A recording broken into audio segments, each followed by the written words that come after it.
السلام علیکم، میں محمد جاوید سٹی پبلک لائبریری مسجد شاغل صدر بازار دہلی سے آپ کی خدمت میں حاضر ہوں۔ آج جس شخصیت کا ہم یہاں تذکرہ کرنے جا رہے ہیں وہ حکیم اجمل خان صاحب ہیں، جنہوں نے اپنے ایک اہم کردار کے ذریعے تحریک آزادی کو تقویت دی۔ تو شروعات کرتے ہیں۔ حکیم اجمل خان صاحب، بسم اللہ الرحمن الرحیم۔ حکیم اجمل خان ہندوستان میں قوم پرستوں کے لیے ہمیشہ ایک امتیازی رہنما کے طور پر یاد کیے جائیں گے۔ وہ تحریک آزادی کے ان رہنماؤں میں سے تھے جنہوں نے نہ صرف تحریک آزادی کی قیادت کی، اس کو اپنے خون پسینے سے سینچا، بلکہ اس کے لیے ضروری سرمایہ کی فراہمی بھی اپنی جیب سے کی۔ جب بھی تحریک آزادی کو فنڈ کی ضرورت محسوس ہوئی، انہوں نے نہ صرف اپنے نجی ذرائع سے سرمایہ کی فراہمی کی، بلکہ عوامی چندہ کر کے وسائل کی فراہمی کی بھی کوشش کی۔ ایک متقی اور دیندار مسلمان ہونے کے باوجود وہ ایک قوم پرست مسلمان تھے، جنہوں نے برطانوی سامراج کا ہر شکل و صورت میں مقابلہ کیا۔ وہ ان چند قوم پرست رہنماؤں میں سے ہیں جنہوں نے مسلم لیگ، تحریک خلافت اور انڈین نیشنل کانگریس تینوں میں صدارت کی ذمہ داری ادا کی، لیکن مسلم لیگ کی صدارت حکیم اجمل خان نے اس وقت کی جب مسلم لیگ کا دو قومی نظریے سے کوئی تعلق نہیں تھا اور وہ قوم پرست مسلمانوں کی سیاسی تنظیم تھی۔ حکیم اجمل خان ایک پیدائشی رہنما تھے جو بغیر کسی کوشش کے ان تمام تنظیموں کی قیادت کے عہدے پر فائز ہوئے جہاں بھی وہ گئے۔ انہوں نے تحریک کی اس وقت قیادت کی جب اس نے ہندوؤں اور مسلمانوں کو ایک مشترکہ پلیٹ فارم پر کھڑا کیا تھا۔ یہ تحریک کے خلافت کا ہی ثمرہ تھا کہ ہندوستانی مسلمان ابتدائی وساوس کے بعد کانگریس سے قریب آنے لگے اور مسلمانوں کی ایک بڑی تعداد اس سے وابستہ ہو گئی۔ اس میں کوئی شک نہیں کہ حکیم اجمل خان، مولانا ابوالکلام آزاد اور ڈاکٹر مختار انصاری جیسی عظیم شخصیات نے ہندوؤں اور مسلمانوں کو ایک پلیٹ فارم پر جمع کرنے میں بنیادی کردار ادا کیا۔ جامعہ ملیہ اسلامیہ کی بنیاد رکھنے اور اس کی ترقی میں جس شخصیت کا سب سے اہم کردار تھا اور جس کے بغیر جامعہ ملیہ اسلام کا قیام شاید ممکن نہیں ہوتا، وہ حکیم اجمل خان ہیں۔ گاندھی جی نے جب قوم پرست ہندوؤں اور مسلمانوں سے اپیل کی کہ وہ سرکاری اداروں کو چھوڑ کر نئے پرائیویٹ تعلیمی ادارے قائم کریں اور اس میں اپنے بچوں کو تعلیم و تعلم کے لیے بھیجیں، تو قوم پرست مسلمانوں نے مل کر جامعہ ملیہ اسلامیہ کی بنیاد ڈالی۔ علی گڑھ کے سینکڑوں طلباء نے 20 سال میں اپنی تعلیمی کیریئر کو داؤ پر لگا کر جامعہ میں ایڈمیشن لے لیا۔ حکیم اجمل خان کی پیدائش 11 فروری 1868 میں ہوئی۔ یہ وہ وقت تھا جب 1857 کے غدر کی یادیں لوگوں کے ذہنوں میں اس طرح تازہ تھیں گویا کہ یہ کل کی ہی بات ہو۔ آزادی کی پہلے جنگ عظیم کے بعد برطانوی سامراج کے ہاتھوں ظلم و تشدد اور غارت گری نے لوگوں میں ایک ایسا خوف پیدا کر دیا تھا جو کہ آسانی سے ختم ہونے والا نہیں تھا۔ لاکھوں ہندوؤں اور مسلمانوں کو قتل عام کا نشانہ بنایا گیا۔ مسلمان زعماء اور رؤساء بطور خاص برطانوی سامراج کا نشانہ بنے۔ دہلی کی جامع مسجد کو انگریزی فوج کے گھوڑوں کا استبل بنا دیا گیا اور تقریباً ایک دہائی تک جامع مسجد کے ممبر و محراب نمازیوں کا راستہ تکتے رہے۔ جامع مسجد کی اس بے عزتی نے مسلمانوں اور عام ہندوستانیوں کو بہت افسردہ کیا۔ حکیم اجمل خان کی پیدائش کے محض 1 سال قبل جامع مسجد کے بلند و بالا دروازے مسلمان نمازیوں کے لیے کھولے گئے اور اس کے میناروں سے اذان کی صدائیں بلند ہوئیں۔ حکیم اجمل خان کی پیدائش دہلی کے ایک باعزت گھرانے میں ہوئی تھی۔ ان کے والد اور دادا بھی مشہور حکماء میں شمار ہوتے تھے۔ اجمل خان کے دادا حکیم شریف خان مغل شہنشاہ شاہ عالم کے معالج خصوصی تھے۔ انہوں نے شریف بلڈنگ کو ایک میڈیکل کالج کی طرح بنایا تھا جہاں طلباء کو حکمت کی تعلیم دی جاتی تھی۔ یہ ان کے دواخانے اور مکتب کا بھی کام دیتا تھا۔ حکیم اجمل خاں کو بھی حکمت میں آفاقی شہرت حاصل ہوئی۔ وہ نواب رامپور کے ذاتی معالج تھے۔ اجمل خاں کے والد بھی مشہور حکیم تھے اور پورے شمالی ہند میں مریض ان کے پاس اپنے لا علاج امراض کا علاج کرانے کے لیے آتے تھے۔ اجمل خاں کی ابتدائی تعلیم اس زمانے کے رواج کے مطابق گھر پر ہوئی۔ ان کو عربی اور فارسی کی ابتدائی تعلیم گھر پر دی گئی۔ بعد میں انہوں نے طب کی تعلیم اپنے ان رشتہ داروں سے حاصل کی جو مشہور حکیم اور اطباء تھے۔ کہا جاتا ہے کہ خاندان کے علماء اور حکماء سے تعلیم حاصل کرنے کے بعد انہوں نے طب کی تعلیم صدیقی دواخانہ کے حکیم عبدالجمیل جو دہلی کے مشہور حکیم تھے سے حاصل کی۔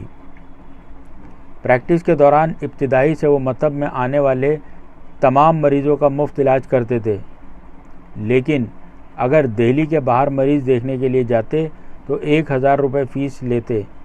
یہ ایسی فیس تھی جس کی صرف نواب یا زعما ہی دے سکتے تھے۔ مشہور کتاب ایمیننٹ مسلمانز کا مصنف حکیم اجمل خاں کی تحریک آزادی میں شمولیت پر لکھتے ہوئے کہتا ہے، اس وقت سے حکیم صاحب مہاتما گاندھی کے مزاج بن گئے جب سی آر داس کو 1921 میں احمد آباد کانگریس کے وقت گرفتار کیا گیا۔ اس کے بعد کانگریس کا عہدہ صدارت حکیم اجمل خاں کو پیش کیا گیا اور انہوں نے اس کو قبول کر لیا۔ ان کو یہ ذمہ داری متفقہ طور پر دی گئی۔ اس کے بعد سے ہندو مسلم اتحاد ان کی زندگی کا اہم ایشو بن گیا۔ مہاتما گاندھی اور داس کی گرفتاری کے بعد پوری کانگریس کی ذمہ داری حکیم اجمل خاں کے کاندھوں پر آ گئی۔ اس وقت تک وہ ایسے بھی تحریک آزادی کے روح رواں بن چکے تھے۔ اپنی گرتی ہوئی صحت کے باوجود انہوں نے اپنی ذمہ داریوں سے عہدہ بر ہونے کے بھرپور کوشش کی۔ اپنی ذمہ داریوں کی ادائیگی میں ان کو ڈاکٹر مختار احمد انصاری کا پورا تعاون حاصل تھا۔ ڈاکٹر مختار احمد انصاری کے انگریزی مترجم اور کانگریس کے اہم ذمہ دار کی حیثیت سے ان کی مدد اور تعاون کرتے تھے۔ حکیم اجمل اور ڈاکٹر مختار انصاری کی دوستی بڑی مشہور تھی اور اس طرح ان دونوں کی دوستی میں مزید استحکام آ گیا۔ گاندھی جی سے حکیم اجمل خاں کی جو انسیت اور عقیدت تھی، اس کا اظہار اس خط سے ہوتا ہے جو انہوں نے گاندھی جی کو اس وقت تحریر کیا جب وہ سابرمتی جیل میں قید تھے۔ مجھے آپ کی گرفتاری سے تھوڑا صبر اس صورت میں حاصل ہوگا جب مجھے لگے گا کہ لوگ آپ سے عقیدت کی وجہ سے ملک کی تحریک آزادی میں اس سے زیادہ دلچسپی لینے لگے ہیں جتنی کہ وہ آپ کی قید سے قبل لیا کرتے تھے۔ مجھے اس بات سے بے انتہا خوشی ہوئی کہ میں ملک میں تشدد نہیں بھڑکا اور امن و سکون قائم رہا۔ اس سے صاف ظاہر ہوتا ہے کہ عدم تشدد کا فلسفہ لوگوں میں قبولیت عام حاصل کر چکا ہے۔ عدم تشدد ہمارے مقصد کی کامیابی میں اسی قدر ضروری ہے جس قدر صاف ہوا زندگی کے لیے ضروری ہے۔ مجھے اس میں کوئی شبہ نہیں کہ ملک کی ترقی ہندوؤں اور مسلمانوں کی اتحاد میں ہی مضمر ہے۔ بلا شبہ ہندوؤں اور مسلمانوں کا اتحاد حکیم صاحب کی نظر میں بنیادی اہمیت کا حامل تھا۔ حکیم صاحب کے خط کی روشنی میں اس کا اظہار بالکل صاف الفاظ میں ہوتا ہے۔ اپنے خط میں وہ مزید لکھتے ہیں، میں صاف محسوس کر سکتا ہوں کہ ہندو اور مسلمان دونوں تیزی سے ایک دوسرے کے قریب آتے جا رہے ہیں۔ ہو سکتا ہے کہ وہ لوگ جو تحریک میں شامل ہو رہے ہیں اور جن کے دل فرقہ واریت سے پاک ہیں، ان کی تعداد بہت زیادہ نہ ہو، لیکن مجھے یقین ہے کہ ملک نے حقیقی اتحاد کی راہ تلاش کر لی ہے۔ مجھے یہ اتحاد اس قدر عزیز ہے کہ اگر ملک کی دوسری تمام سرگرمیوں کو مکمل طور پر ختم کر دیا جاتا ہے اور صرف اسی مقصد کو حاصل کر لیا جاتا ہے تو مجھے لگے گا کہ خلافت اور سوراج نے ہمارے مقاصد کو پورے طور پر حاصل کر لیا۔ یہ اس وجہ سے ہے کہ ہمارے مقاصد کا حصول اس سے پورے طور پر جڑا ہوا ہے، لیکن اس کے لیے ہمارے ذہن و قلب کی تطہیر اور پاکیزگی بہت ضروری ہے۔ جب تک ہم میں سے ہر ایک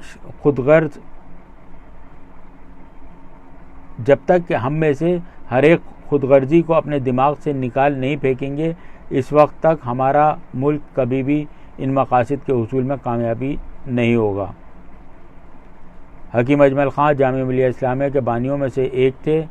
20 نومبر 1920 کو وہ جامعہ ملیہ اس کے چانسلر منتخب کیے گئے اور اس اہم ترین عہدے پر 1927 میں اپنی موت تک فائز رہے۔ اس مدت کے دوران انہوں نے جامعہ ملیہ کو علی گڑھ سے دہلی منتقل کرانے اور اس کو مضبوطی دینے میں بنیادی کردار ادا کیا۔ حکیم اجمل خان تحریک آزادی میں دیر سے شامل ہوئے۔ تحریک آزادی میں شامل ہونے سے پہلے انہوں نے اپنے آپ کو طب اور سماجی خدمات کے لیے وقف کر رکھا تھا۔ اسی دوران انہوں نے حکیم اجمل خان طبیہ کالج اور صدر دواخانہ کی بنیاد ڈالی۔ حکمت کے ساتھ ساتھ ان دونوں چیزوں نے ان کو اس قدر مصروف کر رکھا تھا کہ ان کو سر کھجانے کی بھی فرصت نہیں تھی۔ انہوں نے سیاست میں اس وقت قدم رکھا جب انہوں نے ہفت روزہ اردو اخبار اکمل الاخبار میں لکھنا شروع کیا۔ یہ اخبار ان کے خاندان کے افراد نے شروع کیا تھا۔ 1906 میں حکیم صاحب نے اس مسلم وفد کی قیادت کی جس نے شملہ میں وائسرائے سے ملاقات کی اور اس کے سامنے ایک میمورنڈم پیش کیا۔ انہوں نے دسمبر 1906 میں ڈھاکہ میں منعقد مسلم لیگ کی ابتدائی اجلاس میں شرکت کی۔ اس وقت مسلم لیگ قوم پرست ہندوستانی مسلمانوں کا ایک پروجیکٹ تھا جس میں دو قومی نظریے کا کوئی عمل دخل نہیں تھا۔ وہ تحریک خلافت کے ایک ایسے رہنما تھے جنہوں نے جنگ عظیم اول میں ہوتے انگریزی سامراج کی مخالفت نہیں کی تھی۔ وہ ترکی کی خلافت کو انگریزوں کے ہاتھوں پارا پارا ہوتے نہیں دیکھ سکے، اور انہوں نے انگریزوں کی تقسیم اور حکومت کروں کی پالیسی کو پوری طرح پہچان لیا۔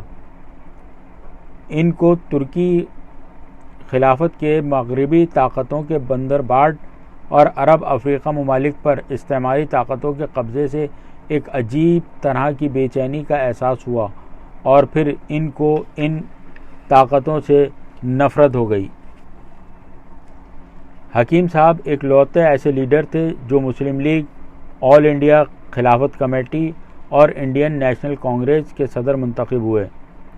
ایک لمبی مدت سے تحریک آزادی کی قیادت کرنے اور ملک و ملت کی بیش بہا خدمت کرنے کے بعد یہ عظیم شخصیت 19 دسمبر 1927 کو سفر آخرت پر روانہ ہو گئی۔